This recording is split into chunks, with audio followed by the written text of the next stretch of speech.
Hey everybody, welcome to UK Boxing Group. Let's talk boxing with me, Triple D. As always, please like, share, and don't forget to subscribe.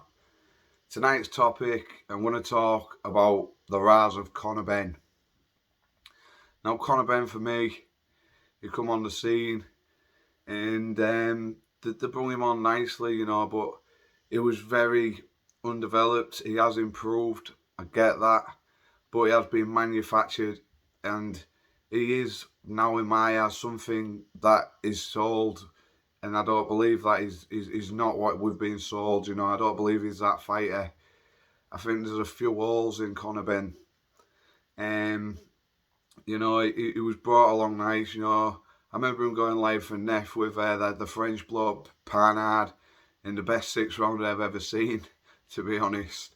And it was a close fight. He got dropped numerous times, and fair play to him. He went back, had the rematch, and got the win. And from there, he's been built, handled very well, managed very well. Those bringing him up in a good way, you might say, you know.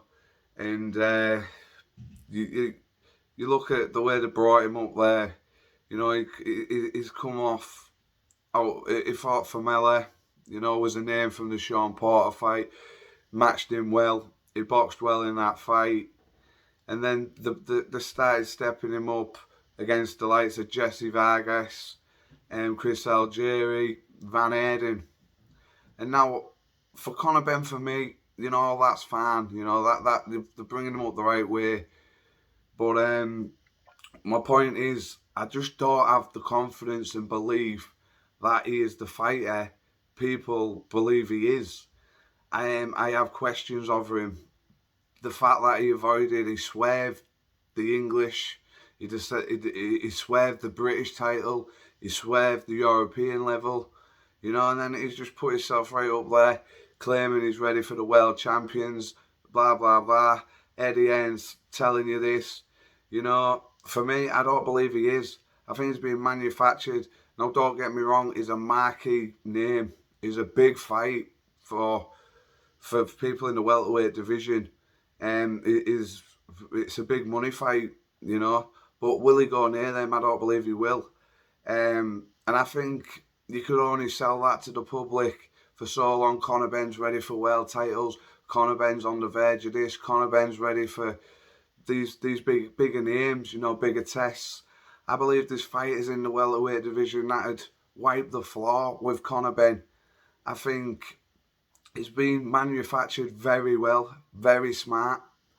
And I believe that's why the Chris Eubank fight come along. Because at the end of the day, he's getting these impressive victories, look good on the eye to the average Joe Blogs who win a full-on hardcore boxing fan. And they're selling you that. They're telling you he's ready. He's the next big thing. He's on the verge of world titles. And then where's he go from there? I want to know where. They're trying to make the Chris Eubank Jr. fight.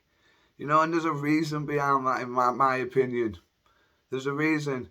Because they didn't want to put him in there with high risk, low reward fights. They wanted to cash in on him.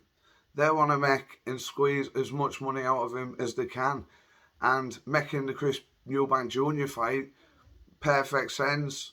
If he wins, it makes him into a big superstar. His stock rises massively.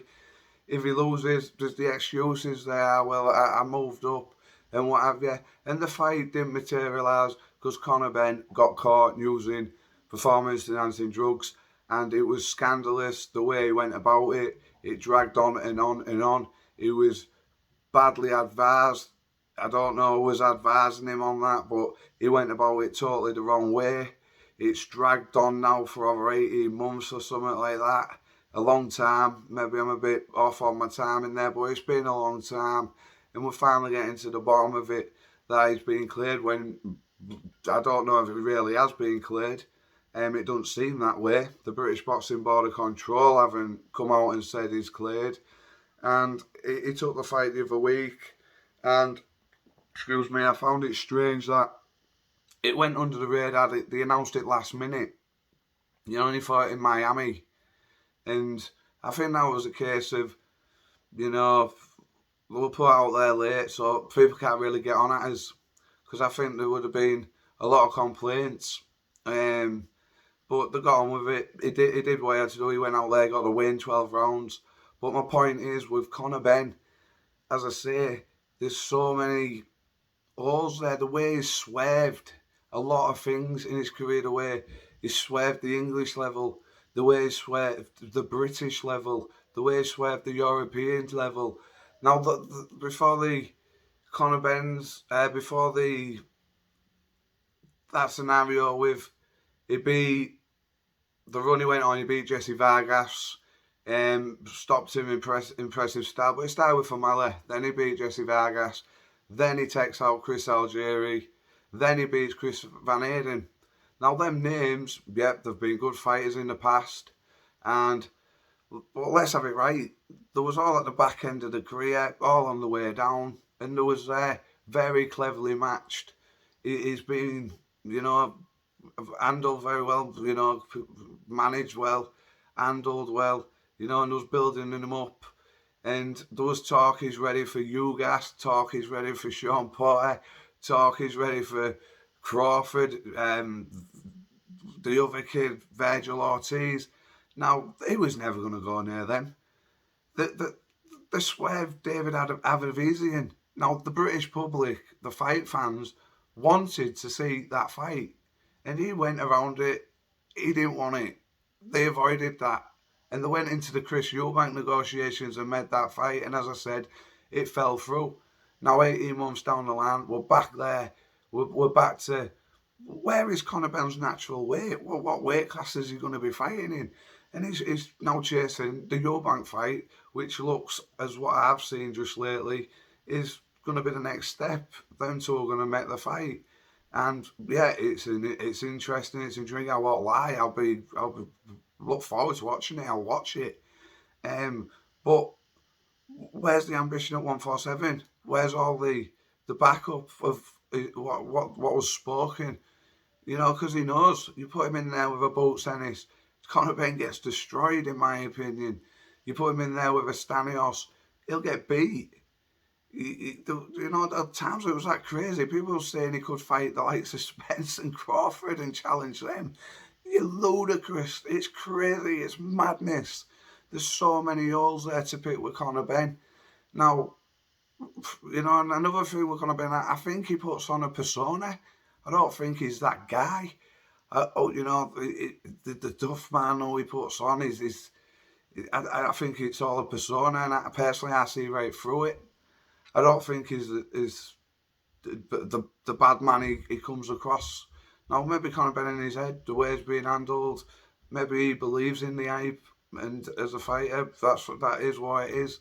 But his handlers, they knew, if they put him in anywhere near these dangerous fighters at 147, Conor Benn gets found out, and he gets found out badly. Boots Ennis would deal with Conor Benn with inside of, I'm going to be generous and give him 5 rounds.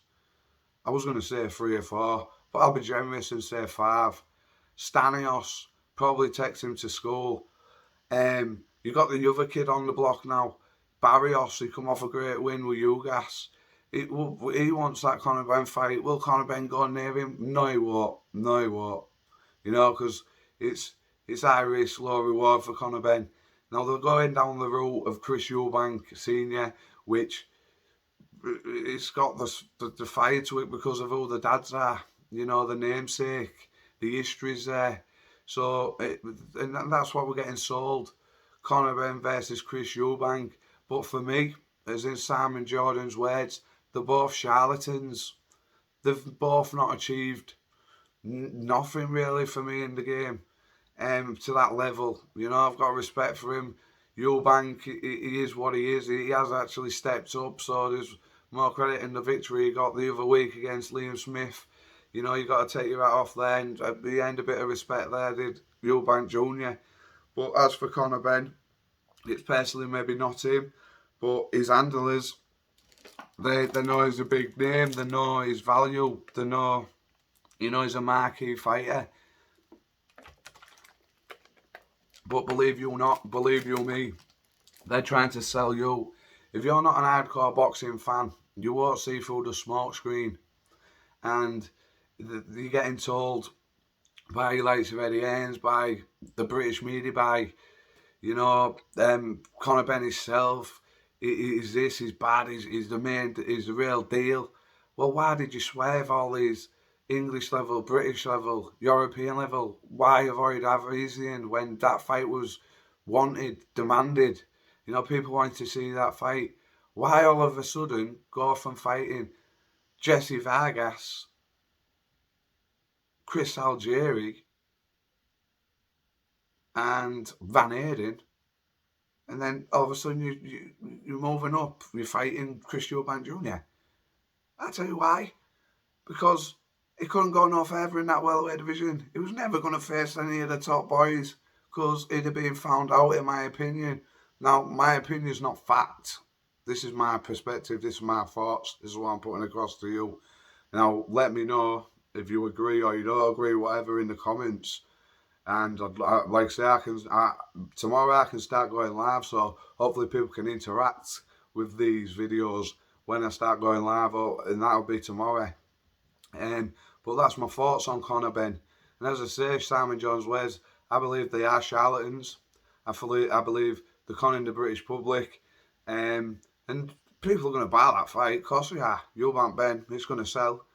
And there's a fallback there for Benn. If he loses, oh, well, you know, he dared to be great. He stepped up for that middleweight, whatever it's going to be at. 160, I believe now. There was it a catch weight in previous, before he failed his the drugs test, but now it's 160, and like I said, there's a fallback there, and then they can start selling you and squeeze a bit more out of you. But I believe you me, what Conor Benn, what weight's he going to choose to establish himself at? Now, I was led to believe he was going to establish himself at 147. The goal was to become world champion at 147, but the kid didn't even do them levels, as I've mentioned in the past, and he wants to fight. He's calling out, he's saying, to talking, his team, his handlers, himself, that he can win a world title at 147. He won't even go near any of the top challengers at 147, in my opinion, because he gets smoked, and that's my perception on that. And like I say, he can fall back now if he loses to Eubank. Which, if I had to pick now, I would pick Eubank to beat him. I think he beats him. So there'll be an excuse. So he moved up too far. It was a step too far. We're going to rebuild him again. But he goes to 154. And again, if he steps to that world level at 154, I believe this fighters there will just write him off. Tim Kazuo, Costa Azul's lad. Charlo, if he steps back to 154, there's Tony Harrison, and there's a few other, Costagna. You know, they'll wipe the floor with Conor Benn at 154. 147, same situation, as I said, Stanios, Boots Ennis. I don't know if Virgil Ortiz is going to still campaign at that weight. There's a few. Will he mix it with Fairman? Now, we don't know really what Fairman's got left because he's so inactive, but he's fought at that level. He's still active fighter. He still wants to fight. I think they'd all be interested in Conor Benn because, as I say, he's a marquee fighter. He does bring the money. He is the cash fight. But will Conor Benn see him? I don't believe so. So let me know your thoughts. Let me know what you think to my thoughts. Get in the comments. Let me know on this one. But as I say, don't buy fully into this Conor Benn scenario and what you're being fed, what you're being told, because I do not believe he's that guy. I do not believe he's at that level. And as I say, the levels he's skipped to get where he is.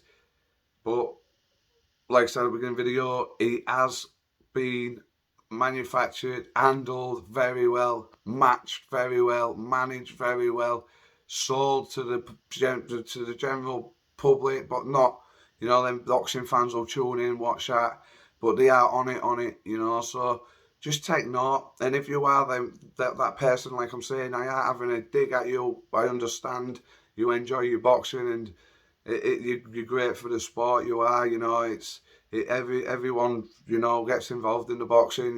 Views it, whatever.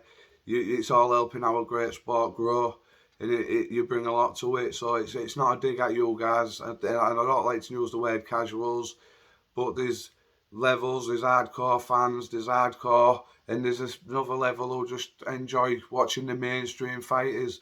So that's my take on Conor Benn. As I say, just let me know, hit me up in the comments. I'd love to talk, get your perception on things, see what other people's views are, and that's that for that topic.